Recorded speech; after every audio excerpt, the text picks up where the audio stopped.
उसी यीशु के ज़िंदा जलाली बबरकत और पुरफज़ल नाम में आप सबको पास्टर आसिफ की तरफ से बहुत बहुत सलाम। और आप देख रहे हैं John television program God's people, जिसमें हम आपको खुशामदीद कहते हैं। हम अपने इस प्रोग्राम के ज़रिए से मुख्तलिफ़ खुदाम को लेकर आते हैं एक नए टॉपिक के साथ, जिसमें हम बातचीत करते हैं और खुदा के कलाम की खूबसूरत बातों को आपके साथ शेयर किया जाता है। सो आज भी आप खुदा के कलाम में से बहुत सारी ऐसी बातों को सीखेंगे, ना सिर्फ सीखेंगे बल्कि सुनेंगे और जानेंगे भी कि खुदा क्या चाहता है। और जैसा कि नाज़रीन हम बाइबल मुक़द्दस में देखते हैं कि बनी इस्राएल कौम जब भी खुदावंद की फरमाबरदारी से भागी, वो मुश्किलात में गिर पड़ी, मुश्किलात का उनको सामना करना पड़ा। लेकिन जब मूसा उन्हें खुदा के करीब लाना चाहता था, उन्होंने तब उनकी मूसा की नाफरमानी की और खुदा के हुक्मों को ना माना। तो आज भी दुनिया में रहते हुए बहुत दफ़ा इंसान खुदा की नाफरमानी में गिर जाता है और नाफरमानी में जाने के सबब से उसे बहुत सारी ऐसी मुश्किलात का सामना करना पड़ता है। सो आज हमारे दरमियान खुदा के इंतहाई खूबसूरत खुदाम, खुदा के खादिम पास्टर ज़ुबैन इमैनुअल मौजूद हैं, जिनका ताल्लुक़ ओवरलॉर्ड मिनिस्ट्री के साथ है और ये यूहन्नाबाद में मुनक्किद है। सो आएँ आपको उनके साथ मिलवाते हैं। पास्टर ज़ुबैर, हम अपने इस प्रोग्राम में खुशामदीद कहते हैं। थैंक यू सो मच भाई साहब, खुदा बरकत दे। तो भाई साहब, अभी मैं बात कर रहा था कि नाफरमानी के ताल्लुक़ से खुदा के नाफरमान हो जाना, जैसे बनी इस्राएल कौम बहुत दफ़ा खुदा की नाफरमानी और बहुत लंबा गैप, जैसे 70 साल की ग़ुलामी में वो गिर गए और भी बहुत सारी ऐसी मुश्किलात, उन्हें गारों में जाना पड़ा, उन्हें उनके बच्चों को कत्ल किया गया और भी बड़ी ऐसे वाक़यात हैं। तो आप इसके बारे में क्या हमारे नाज़रीन के साथ शेयर करना चाहते हैं? थैंक यू सो मच भाई साहब। मसीह यीशु के ज़िंदा जलाली बरकत नाम में आप सबों को सलाम। और मैं शुक्रगुज़ार हूँ पास्टर आसिफ का और जॉन टेलीविज़न की टीम का, जिन्होंने आज मौका दिया कि खुदा के नाम को इज़्ज़त और जलाल दिया जा सके। तो आज जिस चीज़ पर आज हम बात करेंगे वो है डिले ओबीडियंस, यानी खुदा की बात मानने में ताख़ीर करना, देर लगानी, या किसी की भी नज़रिए से अगर आप इस चीज़ को देखें तो आएँ आज खुदा के कलाम में से आज हम अपने लिए अपनी रहनुमाई के लिए जो मरकज़ी आयत है वो देखेंगे। ज़बूर 119 और उसकी 60 आयत। जी, मैंने तेरे फरमान मानने में जल्दी की और देर ना लगाई। ध्यान से सुने, मैंने तेरे फरमान मानने में जल्दी की और देर ना लगाई। खुदा उनके कलाम के पढ़े, सुने और समझे जाने पर उसकी बड़ी बरकत हो। आज मेरे जो जिस चीज पर हम बात करने को वो है जल्दी करें, देर ना लगाएं। अब मेरे जो यहां पर क्या लिखा है कि मैंने तेरे फरमान मानने में जल्दी की, यानी क्विक, स्लो नहीं, क्विक। अब यहां पर चंद एक बाइबल मुकद्दस में से हम चंद एक भाई साहब रेफरेंस पर भी गौर करेंगे। जिन्होंने देर लगाई उनके साथ क्या हुआ और जिन्होंने जल्दी की उनके साथ क्या हुआ। आए एक और रेफरेंस मेरे साथ देखें। जब हम देर लगाते हैं तो हमारे साथ क्या होता है। एक और रेफरेंस देखेंगे, लूका की अंजील उसका 9वां बाब और उसकी 59वीं आयत, 59 वर्स। लूका की अंजील 9वां बाब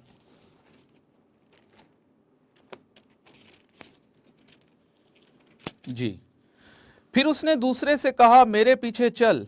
उसने कहा, ए खुदावंद, मुझे इजाजत दे के पहले जाकर अपने बाप को दफन करूं। उसने उससे कहा, मुर्दों को अपने मुर्दे दफन करने दे, लेकिन तू जाकर खुदा की बादशाही की खबर फैला।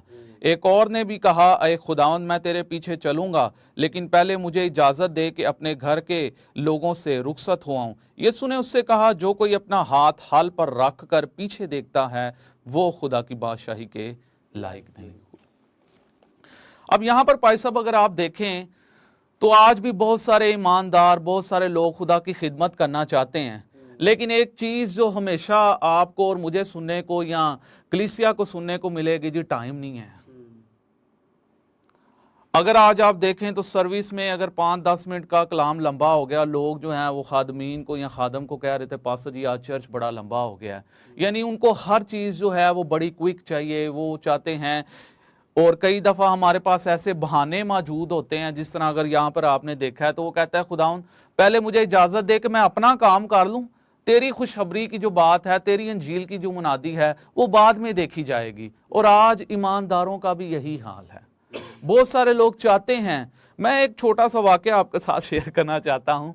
मैंने अपने चर्च में कुछ यंग नौजवानों को बपतिस्मा दिया और एक उसमें से जो नौजवान था उसकी बड़ी इंटरेस्टिंग बात थी। वो कहता है, मैंने कहा आप रेडी हैं बैप्टिज्म लेने के लिए, आपने खुदा के कलाम की तालीम पाई है? तो उसने कहा कि नहीं पास्टर जी, हले मैं बपतिस्मा नहीं लेना क्योंकि मैं हले होर गुनाह करने ने।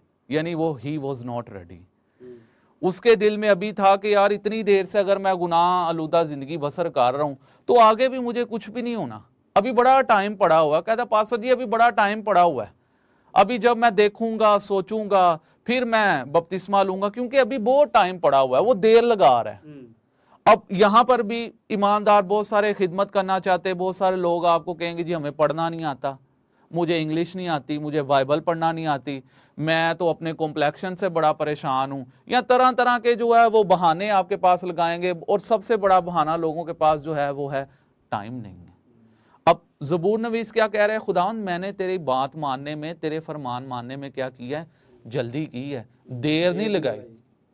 और यहां पर अगर आप देखें तो लूत की जो बीवी है, खुदा कह रहा है पीछे मुड़ के नहीं देखना, आगे बढ़ो, पीछे मुड़ के नहीं देखना। अब लूत की बीवी क्या कर रही है, देर लगा रही। उसने देखा देखूं तो सही पीछे हो क्या रहा है, देर लगा रही। खुदा की बात को उसने रद्द किया। अब देखें जब उसने देर लगाई तो उसके साथ क्या हुआ, वो नमक का सतून बन गई। आज भी जब खुदा हमें बुला रहा होता है, खुदा तो चाह रहा होता है हमें बरकत देना, खुदा चाह रहा होता है हमें आगे बढ़ाना, लेकिन हमारी ख्वाहिशात, हमारा जो है बहाने और हमारी जो है वो पर्सनल डिसीजंस कुछ इस तरह के होते हैं जो हमें खुदा के साथ आगे बढ़ने में जो है सबसे बड़ी रुकावट का सामना करने के लिए मौजूद होते हैं। अगर आप एक और रेफरेंस देखें मेरे साथ तो अस्तिस्ना की किताब उसका पहला बाब और उसकी 41वीं से 43वीं अगर आप आयत देखें तो यहाँ पर वाकया है कि बनी इसराइल कौम को खुदा कह रहा है कि जंग के लिए अभी ना यार जाओ, मैं अभी तुम्हारे साथ नहीं हूँ। आए इसको पढ़ लेते हैं, पहला बाप और उसकी 42वीं आयत से चलें पढ़ लेते हैं। तब खुदावन ने मुझसे कहा, उनसे कह दे कि ऊपर मत चढ़ो और ना जंग करो, क्योंकि मैं तुम्हारे दरमियान नहीं हूं, ता ऐसा ना हो कि तुम अपने दुश्मनों से शिकस्त खाओ। और मैंने तुमसे कह भी दिया पर तुमने मेरी ना सुनी, बल्कि तुमने खुदावन के हुक्म से सरकशी और शोखी से पहाड़ पर चढ़ गए। तब मूरी जो उस पहाड़ पर रहते हैं तुम्हारे मुकाबले को निकले और उन्होंने शहद की मक्खियों की मानी तुम्हारा पीछा किया, शीर में मारते मारते तुमको खुरमा तक पहुंचा दिया। अब यहां पर देखें खुदा कह रहा है यार देर ना लगाओ, मैंने तुम्हें पहले कह दिया कि मैं तुम्हारे साथ नहीं हूं क्योंकि तुमने गुनाह किया, पहाड़ पे मत चढ़ो। अब बनी इसराइल कौम क्या कर रही है, देर लगा रही, शोखियां मार रही है। आज भी बहुत सारे इंसान जो है वो शोखियां में जो है अपनी जान से हाथ धो बैठते हैं। अगर आप देखें यंग नौजवान जब मोटर बाइक पे जो है वो बड़ी तेज़ी से जा रहे होते हैं और कई दफ़ा जो है वो उनको हादसात का जो है वो सामना करना पड़ता है। आज भी बहुत सारे लोग शोखियों में हैं जी, यीशु मसीह ने कब आना है हमें तो पता ही नहीं है, हम तो बाउजदार से ये बातें सुनते आ रहे हैं, यीशु ने आना है, यीशु ने आना है, यीशु ने कोई नहीं आना है। वो आज भी अपनी गुनाह की जो ज़िंदगी है उसमें वो मसरूफ़ हैं। अब बनी इसराइल के साथ भी कुछ ऐसा ही है। बनी इसराइल क्या कर रही है, शोखियाँ मारी। उसने कहा खुदावन की बात को उन्होंने रद्द किया, खुदावन की बात को उन्होंने नहीं सुना, देर लगाई और उन्होंने खुदा के फरमान को नहीं माना और उनको क्या हुआ, अमूरियों के हाथों में उनको शिकस्त का सामना जो है वो करना पड़ा। तो मेरे जो आज अगर आप भाई साहब देखें तो लोगों के पास भी ऐसे ही बहाने हैं, वो शोखियां मारते हैं। देखेंगे जैसे मैंने एक छोटी सी मिसाल दी कि वो यंग नौजवान जो था वो कहता है कि अभी जो है वो गुनाह करने की उम्र है, अभी मुझे बपतिस्मा लेने की कोई ज़रूरत नहीं है। तो जब हम देर लगाते हैं, खुदा की बात नहीं मानते, तो हमें उसके जो नताइज हैं उसका जो है वो सामना करना पड़ता है। और दूसरी बात, डिले ओबीडियंस इज डिसओबीडियंस, यानी खुदा की बात को ना मानना जो है वो हमें जो है नुकसानात से जो है वो उसका सामना करना पड़ेगा। और अगर आप देखें तो उसकी बात कर लेते हैं नुमान कोड़ी की। अब खुदा का खादम अलीशा कह रहा है उसको जा दरिया यर्दन में जो है 7 दफा गोता मार, तेरा बदन जो है वो बिल्कुल ठीक हो जाएगा। लेकिन वो भी क्या कर रहा है, देर लगा रहा है। आए इसको भी पढ़ते हैं ताकि खुदा के जो लोग हैं वो इस बात को समझें कि क्यों हमें जो है वो नुकसान का सामना। दूसरा सलातीन 5वां बाब और उसकी 9वीं आयत। जी यहां पर देखें जी, सो नुमान अपने घोड़ों और रथों समेत आया और अलीशा के घर के दरवाजा पर खड़ा हुआ, और अलीशा ने एक कासद की मार्फत कहला भेजा, जा और यर्दन में 7 बार गोता मार तो तेरा जिस्म फिर बहाल हो जाएगा और तू पाक साफ होगा। पर नुमान नाराज होकर चला गया और कहने लगा, मुझे गुमान था कि वो निकल कर जरूर मेरे पास आएगा और खड़ा होकर खुदावंद अपने खुदा से दुआ करेगा और उस जगह के ऊपर अपना हाथ इधर उधर हिलाकर कोड़ी को शिफा देगा। क्या दमिश्क के दरिया, अब ये काबिल गौर है बात भाई साहब, क्या दमिश्क के दरिया अबाना और फरफर इस्राएल की सब नदियों से बढ़कर नहीं? क्या मैं उनमें नहाकर पाक साफ नहीं हो सकता? सो वो मुड़ा और बड़े कहर में चला गया। अब यहां पर भी देखें नुमान कोड़ी क्या कर रहा है, खुदा के खादम ने कहा कि जा यार दरिया यर्दन में 7 दफा गोता मार ले, तू ठीक हो जाए। अब उसकी भी सोच जो है आज के लोगों की मानद है, भाई साहब तुसी हाथ रख के दुआ नहीं की, पर साहब ते बाहरों नहीं निकले हैं, पर साहब ने ये क्यों नहीं किया है, पर साहब दुआ आपने बड़ी छोटी की है। अब यहाँ पर अगर आप देखें सूबादार के आपके सॉरी मैं एक और बात ऐड करना चाहता हूँ। समटाइम होता है कि हम लोगों को इनविटेशन देते हैं कि you can come in the church, कि आप चर्च में आएँ, आपको चर्च में आना चाहिए। हाँ, तो वो एक्सक्यूज़ बड़े करते हैं। जैसे आपने कहा कि खुदा खादम ने कहा कि तू 7 बार जा गोते लगा, वो बात को फॉलो नहीं करते। अगर उन्हें कहते हैं कि आप ये ब्लेसिंग लेना चाहते हैं तो आपको इसके लिए ये करना पड़ेगा, दुआ करनी पड़ेगी या रोज़ा रखना पड़ेगा, तो वो कहते तू क्या खादा खादम है, तू दुआ करना। वो आपको यही कहेंगे पैसा हम तो दुआ करते हैं, हम तो घर में बैठ के दुआ कर लेते हैं, चर्च जाने की क्या ज़रूरत है। अब यहाँ पर देखें तो नुमान कोड़ी की भी यही सूरत हाल है। इतना उसने दुख उठा लिया, कोर्ट से वो मर रहा है, लेकिन खुदा के खादम की बात मानने में क्या कर रहा है, खुदा की बात मानने में देर लगा। वो कह रहा है कि क्या जो है इस जो है दमिश्क के दरिया बाना और फरफर इस्राएल की नदियों से बेहतर नहीं कि मैं उधर ही जाकर ठीक हो सकता हूं। अब वो क्या कर रहा है, देर लगा रहा है। अब देर लगाने में नुकसान किसका हुआ, उसी का हुआ। आज भी जब बहुत सारे ईमानदार हैं, जब उनको तौबा का मौका मिलता है तो वो तौबा के मौके को ज़ाया कर देते हैं। वो सोचते हैं अच्छा यार अभी मैं शराब पी रहा हूँ, अब्बा अजदाद पीते आए हैं, उनको कभी कुछ नहीं हुआ, तो मुझे क्या होना है। मेरे जो खुदा का कलाम फरमाता है, मैंने तेरे फरमान मानने में जल्दी की और देर ना लगाई। अब नूह के दौर में भी भाई साहब यही देख लें, नूह उनको कह रहे यार तौबा कर लो, एक बड़ा तूफान आना है, तुम सब ने हलाक हो जाना है, तो वो भी देर लगाते हो, देखी जाएगी, अभी तो बादल ही नहीं है, अब बारिश कहाँ से होनी है, देर लगा रहे हैं और बहाने लगा रहे हैं, हम ठीक है जैसे भी हैं, देखी जाएगी जो होगा। अब वहां पे भी क्या होता है, सारी जो हलकत है वो तबाह बर्बाद हो जाती है। अब मेरे जो आज भी हमारे लोगों के पास यही एक्सक्यूजेस हैं जो हम बाइबल मुकद्दस में से देखते हैं। बनी इसराइल को कौम को खुदा कह रहा है जाओ यार मुल्क मौदा में जो मैंने तुम्हें दिया जाके कब्जा कर लो।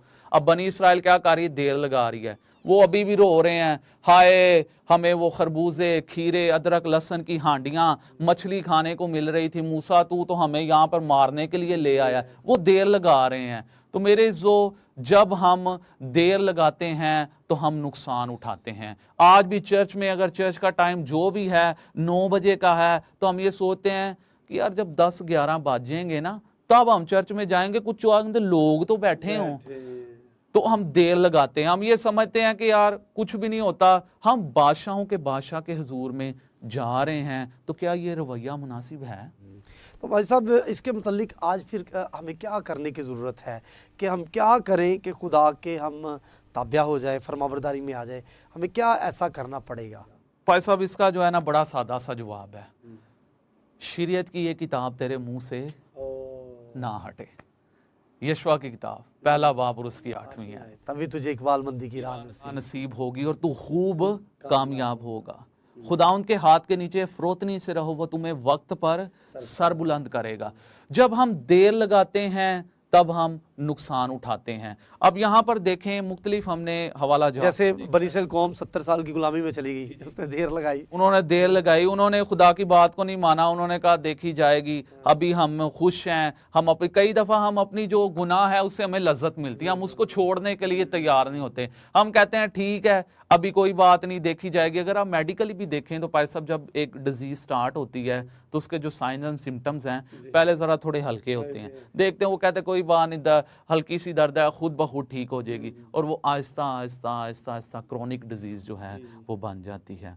तो मेरे जो कलाम का सादा सा असूल है, खुदा के कलाम को जो है वो दिन और रात इसके ऊपर जो है वो गौर व खौस करें, इस पे अमल करें। अगर आप देर लगाएंगे, अभी आप सोचेंगे, किसी खुदा के खादम ने पाक साहब बड़ी खूबसूरत बात की कि टाइम इज़ मनी, वक़्त जो है वो पैसा है। तो हमारे नज़दीक जो पाकिस्तानी नेशन है, हम टाइम को क्योंकि बड़ा ज़्यादा बर्बाद कर देते हैं, हम सोचते हैं कि टाइम की इतनी हमारे नज़दीक इतनी वैल्यू नहीं है दूसरी कौमों की बनिस्बत। अगर आप फॉरेनर्स को देखें तो टाइम जो मुकर्रर किया गया ना चर्च में, उन्होंने एग्जैक्ट उसी टाइम पे पहुंचना होता है, लेकिन क्योंकि हम टाइम की कदर नहीं, तो वक़्त के पास भी इतना वक़्त नहीं है कि वो आपको फिर दे। इसलिए खुदा के बात मानने में जल्दी करें, देर ना लगाएं। अगर आप देर लगाएंगे तो आप नुकसान उठाएंगे। Praise the Lord, hallelujah. आज हमने खुदा के खादम से बड़ी खूबसूरत बातें सीखी हैं। ज़बूर नवीस कहता है कि मुबारक है वो आदमी जो खुदावंद पर तवक्कल करता है। जब आप खुदावंद पर तवक्कल करेंगे, खुदावंद के ताबिया हो जाएंगे, तो आपको वक्त पर सरफराज करेगा। और खुदावंद के ताबिया होने में, उसकी फरमाबरदारी करने में देर मत लगाएं। मेरे अजीज़ों, अगर आज हम खुदा से दूर हैं, उसकी फरमाबरदारी में नहीं आए, तो आज का कलाम आपको सिखाता है कि आप उसकी फरमाबरदारी में आ जाएं, आप उसके ताबिया हो जाएं, तो वो आपके करीब आ जाएगा। हालेलुया। सो इसी के साथ इजाज़त दीजिए। इससे पहले कि हम अपने प्रोग्राम को इख्तिताम की तरफ लेकर चलें या इख्तिताम करें, तो आएँ हम दुआ करेंगे। तो मेरी दरख्वास्त है खुदा के खादम से कि वो तमाम देखने वाले नाजरीन के लिए दुआ करें। आजकल बहुत ही ज़्यादा ये इशू है, हमारे बच्चे बहुत ज़्यादा नाफरमानी की हालत में हैं। नौजवान नस्ल जो है वो खुदा की फरमाबरदारी में नहीं है। बहुत सारे ऐसे गैजेट्स आ चुके हैं, बहुत सारी ऐसी रंगीनियां हैं जिनकी तरफ शैतान उनको कायल कर रहा है, और वो ना सिर्फ खुदा के नाफरमान बेटे और बेटियां बन चुके हैं, बल्कि वो अपनी फैमिली के, अपने पेरेंट्स के भी नाफरमानी में आ चुके हैं। तो बाइबल बयान करती है अपने माँ और बाप की इज़्ज़त कर। तो जिस मुल्क में तू रहता है तेरा भला होगा, तू खूब जो है वो सरफराज होगा, कामयाब होगा। तो मेरे कहने का मकसद है कि यकीनन हमें खुदा की फरमाबरदारी में आने की आज बहुत ज़्यादा ज़रूरत है, ताकि वो हमें सरफराज करे, हमें कामयाब करे, हमें हर उस बरकत से मालामाल करे। तो मैं चाहता हूँ आप ज़रूर हमारे नाजरीन के लिए, उनके बच्चों के लिए दुआ करें। आए हम सब अपनी आंखें बंद करें, दुआ मांगें। हालेलुया। मेहरबान प्यारे ज़िंदा जलाली अब्दी खुदा, हम यीशु मसीह नासरी के नाम से तेरे पास आते हैं, तेरी शुक्रगुजारी करते हैं खुदा उन जॉन टेलीविज़न के लिए, तेरे बंदा पास्टर आसिफ के लिए प्यारे पा खुदा, आज के खूबसूरत कलाम के लिए। हाँ खुदा, हमने जो है वो तेरे फरमान मानने में जल्दी करनी है और देर नहीं लगानी। और खुदा उन प्यारे आसमानी बाप, आज मैं खुदा उन तमाम देखने वालों के लिए खुदा उन तुझसे मिन्नत करता हूँ, बिलखसूस खुदा यंग जनरेशन के लिए, कि खुदा तू उनको अपने कलाम की समझ दे, हदायत बख्श प्यारे पा खुदा। वो लोग जो तुझसे दूर हैं और वो समझते हैं अभी भी उनके पास बहुत सारा वक्त बाकी है, तो खुदा वो इस बात को समझें कि तेरी बादशाहत जो है वो जल्द आने को है, और खुदा यीशु के नाम में वो अपने गुनाहों से तौबा करें और निजात को हासिल करें। और प्यारे पा खुदा, जितने लोग भी आज खुदा प्यारे पा खुदा तरह तरह की मुश्किलात का शिकार है, गुनाहों में धंसे पड़े हुए हैं, मैं यीशु के नाम से तुझसे दुआ करता हूँ खुदावंद, तू अपना फ़ज़ल कर और अपनी शफ़क़त भरा हाथ उनके ऊपर बढ़ा, ताकि वो इस तमाम मुश्किलात से बाहर निकल कर तेरे नाम को इज़्ज़त और जलाल दे सकें। खुदा जॉन टेलीविज़न को बरकत दे, पास्टर आसिफ को बरकत दे, इस प्रोग्राम को बरकत दे प्यारे पा खुदा। इस प्रोग्राम के वसीला से बहुत सारे लोग बरकत पाएँ, और आज का कलाम जो खुदा ज़िंदगियों में बोया गया है उगे बड़े बहुत सा फल लाए और शरीर इसको छीने ना पाए। और खुदा पाक रूह इस कलाम के अपने लोगों को समझ देना, देखने वालों को बरकत देना प्यारे पा खुदा। और इस कलाम के वसीला से खुदा तेरे नाम को इज़्ज़त और जलाल मिले, मसीह हमारे खुदावंद के वसीला से आमीन। इसी के साथ इजाज़त दीजिए, मैं आपका होस्ट पास्टर आसिफ खोकर नए प्रोग्राम में नए खादम के साथ फिर हाजिर होंगे।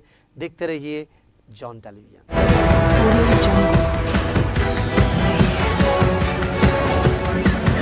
Audio Jungle.